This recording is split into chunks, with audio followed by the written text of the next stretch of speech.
이거 컴퓨터로 보정했겠지. 설마 스마트폰으로 보정했겠어? 여러분 안녕하세요. 폰카 꿀티코치 찍형입니다. 오늘은 사진을 더 풍부하게 표현해줄 색 보정 어플을 소개하려고 합니다. 바로 라이트룸이라는 어플인데요. 이 어플은 원래 컴퓨터에서 사진을 색 보정해주는 프로그램이었는데 어플까지 확대되었습니다. 컴퓨터 프로그램은 유료 프로그램인데 이 어플은 유료와 무료 두 가지로 나누어서 사용할 수가 있습니다. 저희는 오늘 무료 버전을 사용할 건데요. 무료 버전으로도 기능의 거의 80-90% 정도 사용할 수 있는 아주 혜자스러운 어플입니다. 그럼 색 보정 어플 속으로 가볼까요? 잠시만요.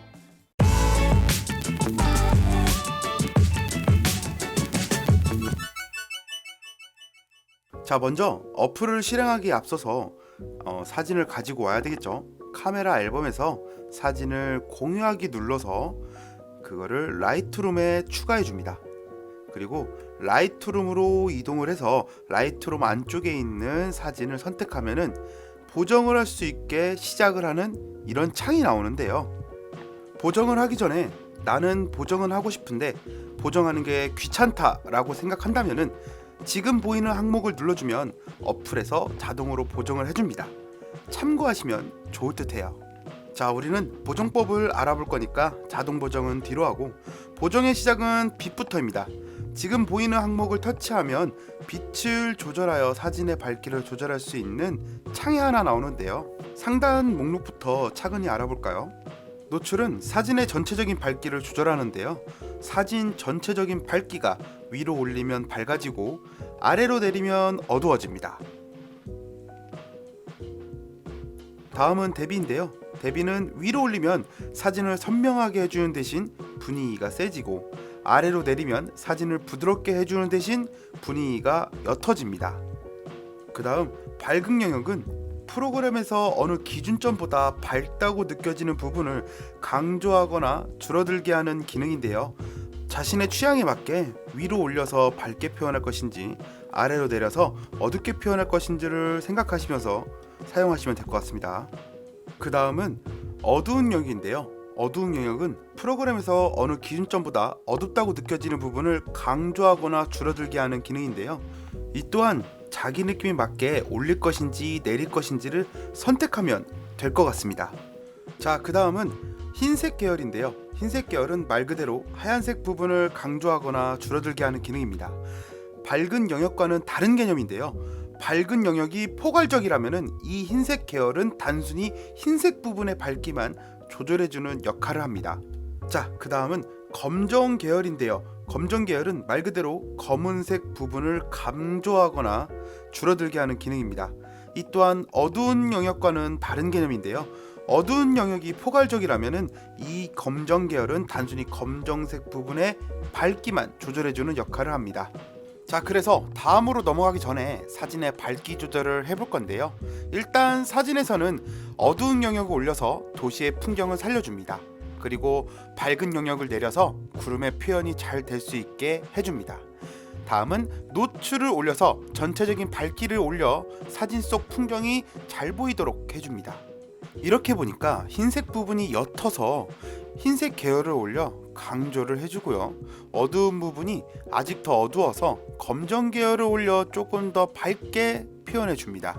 마지막으로 대비를 조절을 해서 사진의 선명도를 조금 더 명확하게 해줄 수 있도록 조절을 해주면 될 것 같아요. 빛 조절이 끝났습니다. 그럼 다음 항목으로 넘어가 볼까요? 여기 화면을 보시면 온도계처럼 생긴 모양이 있습니다.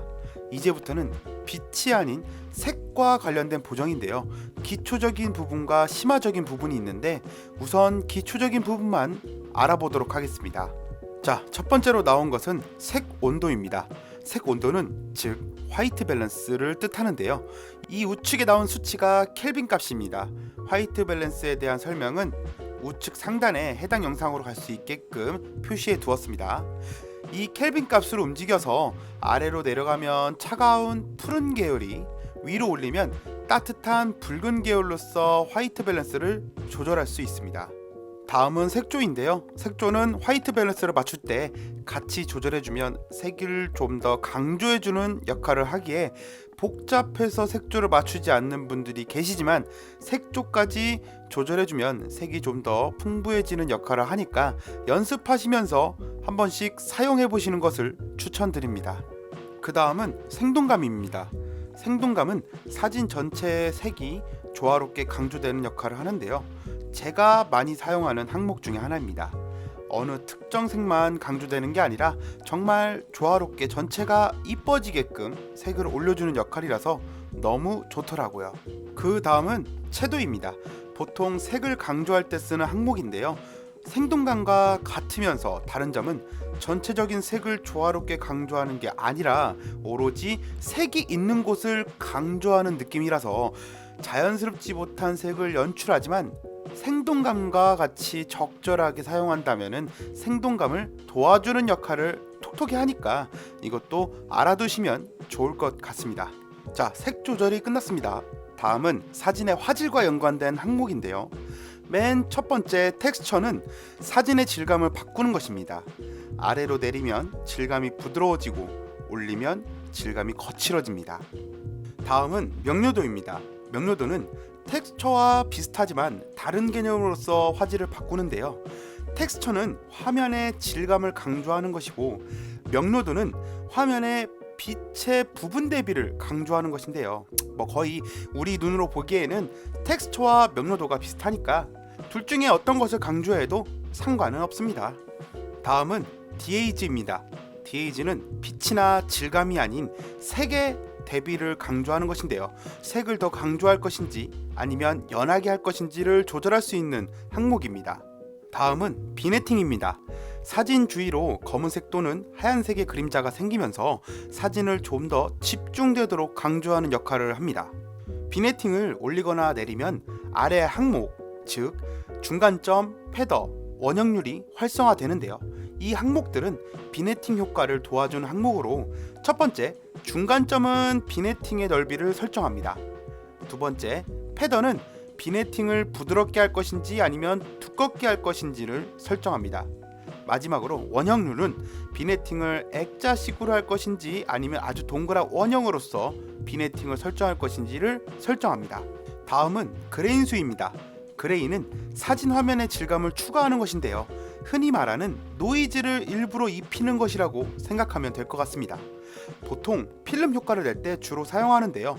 저는 쨍한 사진이 좋아서 굳이 효과를 넣고 있지 않지만 필름 효과를 좋아하시는 분들은 사용하면 좋은 기능입니다. 화질 조절이 끝났습니다. 다음은 선명도 조절 항목인데요. 사진의 선명함을 조절하고 노이즈를 디지털로 줄일 수 있는 항목입니다. 맨 처음 선명 효과입니다. 선명 효과는 사진의 선명도를 올려 사진 속 건물이나 하늘의 경계선을 분명하게 해주는 역할을 하는데요. 단점이 있다면 선명도를 올리면 선을 분명하게 하려다 보니까 화질이 저하됩니다. 이때 마스크를 선명 효과보다 올리면은 선은 분명해지고 저하된 화질을 완화할 수 있습니다. 다음은 노이즈 감소입니다. 사진 속 노이즈를 억제해주는 역할을 하는데요. 이것을 올리면 노이즈는 줄어들어 화질이 좋아질 것 같지만 너무 올려버리면 사진의 화질이 오히려 줄어듭니다. 그래서 사진 속 화질을 망치지 않을 정도만 올리는 것을 권장합니다. 다음은 색상 노이즈 감소입니다. 색상 노이즈 감소는 빨강, 파랑, 초록의 RGB 색이 자글자글한 느낌을 줄여주는 역할을 하는데요. RGB의 노이즈가 심한 경우에 사용하면 좋습니다. 선명도 조절 항목이 끝났습니다. 다음은 색수차 조절 항목인데요. 색수차가 뭐지? 라고 생각했을 겁니다. 색수차는 사진을 찍다 보면 대상의 주위에 초록색이나 보라색이 보이는 경우를 색수차라고 하는데요. 이건 빛의 굴절에서 오는 색의 오류라고 생각하시면 쉬울 것 같습니다.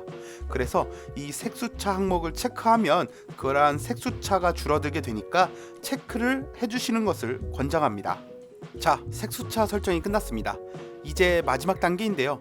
사진을 보면 지평선에 수평이 맞지 않다는 것을 우리는 확인할 수가 있습니다. 이를 잡아주기 위해서 자르기라는 항목으로 이동합니다.